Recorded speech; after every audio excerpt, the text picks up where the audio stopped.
I'm doing a senior capstone project on specifically Russian soft power outside of Russia. So I am looking at different cultural organizations, and I have created a framework to attempt to categorize them based on how much disinformation there is in their structure, looking at the factors such as whether or not they include where their financial impact is coming from, and they have a yearly plan, and rating them on a scale of that to show how culturally sensitive that they are or how much disinformation is in their organization's setup.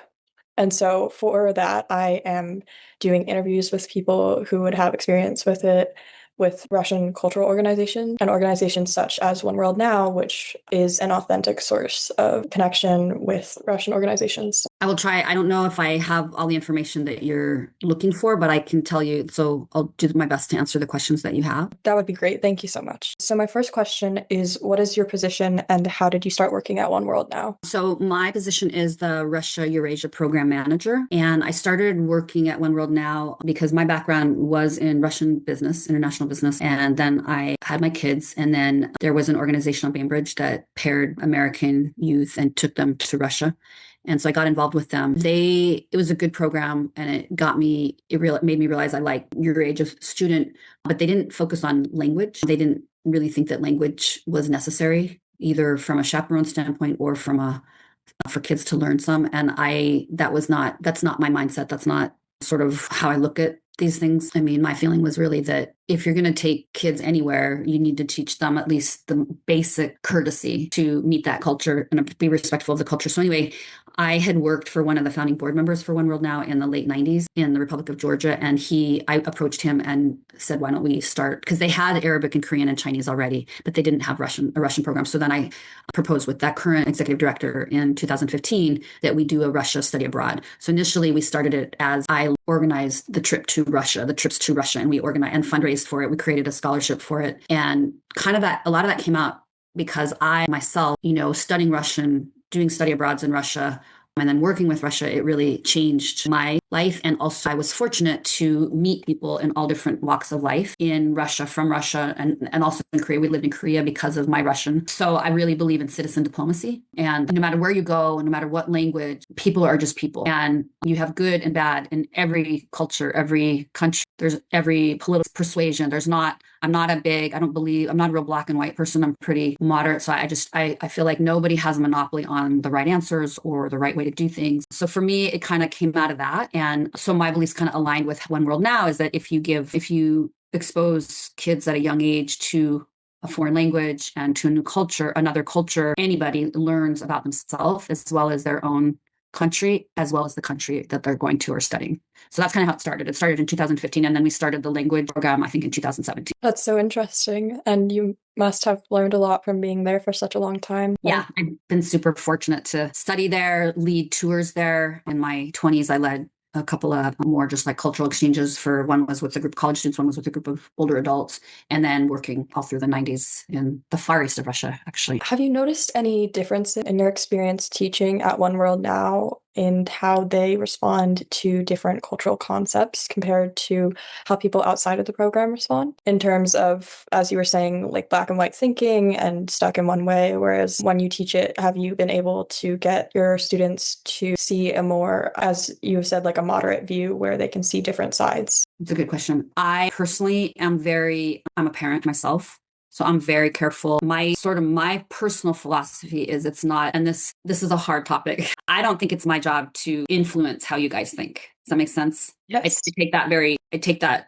responsibility very strongly because I am a parent. So for me, I hope I don't influence you one way or the other, on anything. And so we're so polarized in this country right now. And I think that I think that you guys, as your generation, kids in school, I think it's really easy for teachers and organizations to sort of somehow use you guys as an experiment. Like they're supposed to, to me, it's a disservice. And teaching Russian, it's not the same, but my goal for my own kids and for any student would be the information's there, and I trust you to make your own observations. I expect you to make your own observations. I don't need to tell you what my opinion, or I might ask you questions like, what do you see? What do you observe? And I might make a comment like with Putin. Putin is not a great man, he has done some good things for Russia, which is why he has support. That is changing. Like, I mean, what he's doing now isn't necessary. So but I don't know what I'm trying to say. I guess I think that open-mindedness, or what appears to be open-mindedness, comes in a lot of different forms. And sometimes when people are presenting themselves to be really open-minded, they may or may not be really open-minded. Does that make sense? Yeah. So I'm always I always get, anytime anything goes too strong in one direction or the other, I'm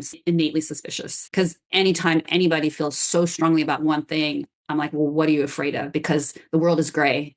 A lot of issues are gray. So, but what I will say, what I see in One World Now students is a desire to learn, a desire to know about the world. I would say that so many of my students, a lot have gone on to study language or international affairs, learn about the world. And I think anytime someone does that, hopefully, and almost without trying, you automatically are just exposed to broader views and broader ideas. I would never want to project American views onto Russians, and I'm not saying I agree with how they do everything, because that's not true either, but it's not my place to look at this as I want to change them by teaching Russian so that you guys can go change their society. I look at it more like, I want to teach you Russian so that you're excited about it, so that you see this richness in the culture.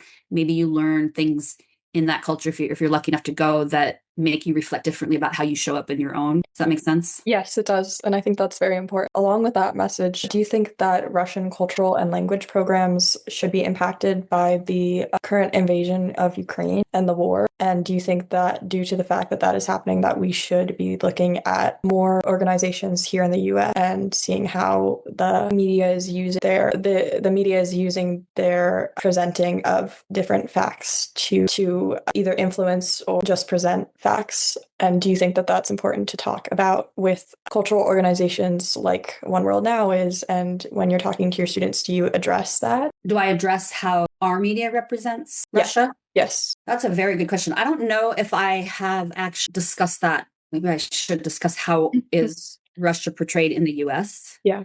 I wholeheartedly do not think that what's happening in Ukraine should impact our teaching language in the United States.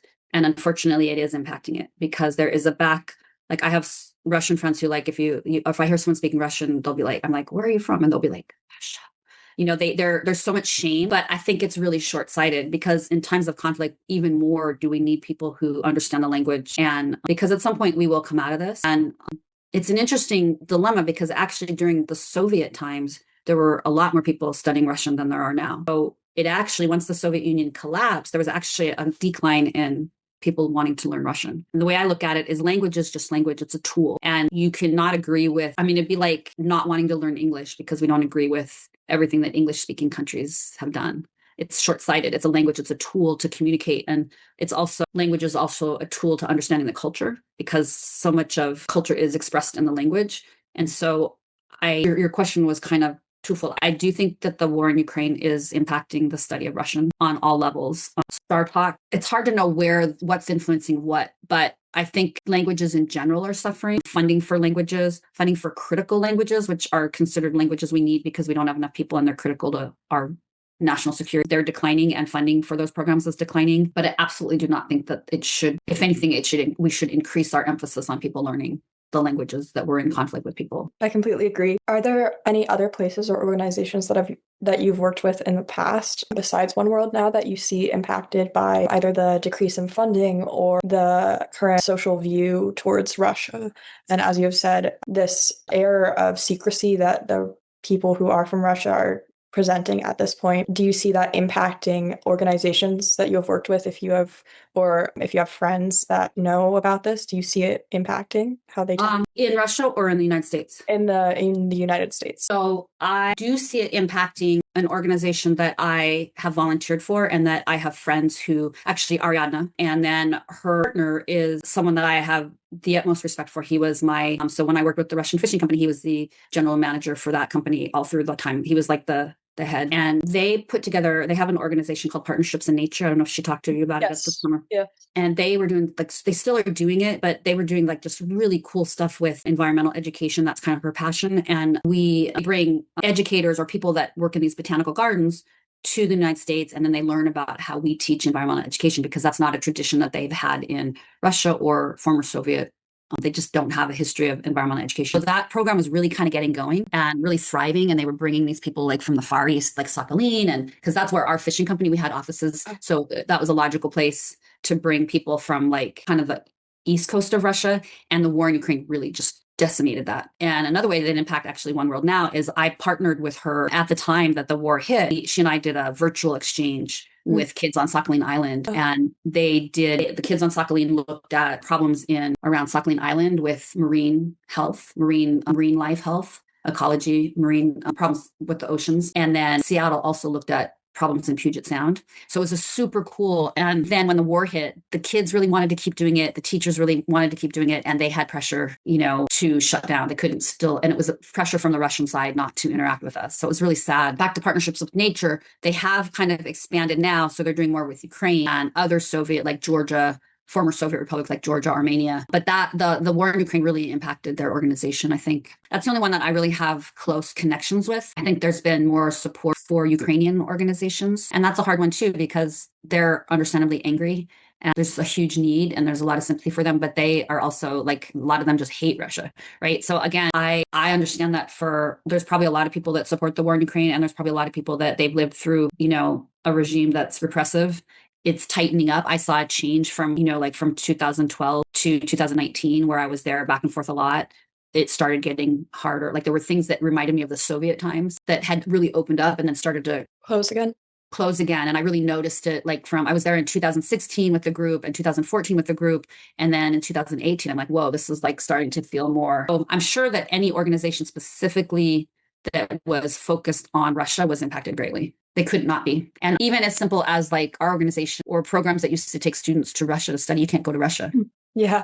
So all these people that had all these organizations that had language programs, study programs in Russia, that all like went away too. And they had to find other places where Russian is spoken, but they're not going to Russia proper. Yes, I think that is a very good point of not being able to continue to go to Russia and how it directly has changed a lot since the war. And in closing, I would like to ask you what you think that by teaching your students in a direct action of citizen to citizen diplomacy as they are learning the language and trying to interact with others, like through online resources, and what impact do you think that will have? Well, again, I sort of have learned to let go. Like I don't have an agenda in the sense that I want you to learn this. What I hope is that you, one, get excited about learning language. Two, that you learn that even with people that we're in conflict with, that we're humans. And so that just like us, Russians are, they want to live their life. They want to have fulfilling lives. And hopefully by some, sharing videos, or because I try to do videos where they're like asking people on the street. So you get to see them like, wow, they're kind of, they're kind of fun, or they have opinions just like we do. My hope is that you learn not just that about Russians, but that people in general, that you really get that message. Like people are just people. And to me, I love Russian. That's my life has been spent studying Russian, but I'm not invested that it has to be Russian. Does that make sense? It could be anywhere in the world. And then the third thing that I hope by teaching it is that it opens doors to you all, whether you want to be, teaching is something that's not what I didn't go to school to be a teacher. That's not what I did for most of my working life, but I do it now because I enjoy it. And it's a way to give back. I got many opportunities from learning a language and studying abroad. So that's kind of my hope, is that it just opens some doors and you're like, wow, I could do that. Or especially just learning that if you have this language as a tool, whatever else you choose to do with your life, whether you become a lawyer, whether you become a doctor, whether you are an artist, whether you're an actor, whether you're a teacher, like it just fulfills that much more of your life. So I guess that's my reason for doing it. I know that One World Now, our mission statement is to create global citizens. I think that comes in many forms. I don't think there's one way of being a global citizen, but hopefully the one piece of it that you do come away with is just that willingness to recognize that you don't have all the answers, you don't know everything, but that you can learn and you can make connections with people that are vastly different from you. And hopefully you incorporate that at home as well. Yeah. Yeah. So I guess that's yeah. Good questions. Oh, thank you. And you want to study international relations, right? I would be enamored to study international relations and some form of global economics as well. And I was really excited to be able to do this capstone project because I know a lot of my classmates have in the past not been judgmental, but they've been very confused as to why I would choose to be studying Russian. And so when given this opportunity, I was able to show some of the interests that I have with the cultural interactions and really what brought me joy when first studying Russian and going to the summer program was just getting to interact with others who wanted to learn. I've probably been fortunate to be in Russia, and that doesn't count all the times here that I've interacted with people coming, but probably 14 or 15 times in different, as a student, as a group leader, as work. And I will say I have always felt safe. I have always felt respected. I've had like amazing experiences. And so war is horrible and what's happening there is not okay. I don't think we should appease Putin in any way, shape, or form. I think that's the worst thing we can do. So I'm probably on Ukraine's side for that. But I personally don't hold the Russian people. I mean, there are people that support him, and even those, I have friends I know that do. And yet I know that they would, if I was in the middle of Moscow and they lived 4 hours away and I needed help, they would come and help me. So I just am not a black and white thinker in that way. I think it's really easy for us in the United States to judge what we would do when we're not living in a country that has a history of the Oppressive history that Russia, regimes. Yeah. yeah, what the Soviet regime and the Russian regime before the Soviet regime and the regime that Putin is sort of bringing back. Yes. And so I think it's really easy to throw stones, but until I think a lot of them are just putting their heads down and surviving. And so I don't judge them for that. I'm not ashamed to speak Russian. I met some Ukrainians the other day and because I could hear them and I'm like, I was kind of far away. I'm like, they speak Russian, Ukrainian. And so I went over and they were Ukrainian. As an American, if I was Russian, they might feel differently. But as an American that speaks Russian, they spoke Russian with me. They're willing to speak. Some will say, I don't want to speak that language. Okay, I get it. I understand.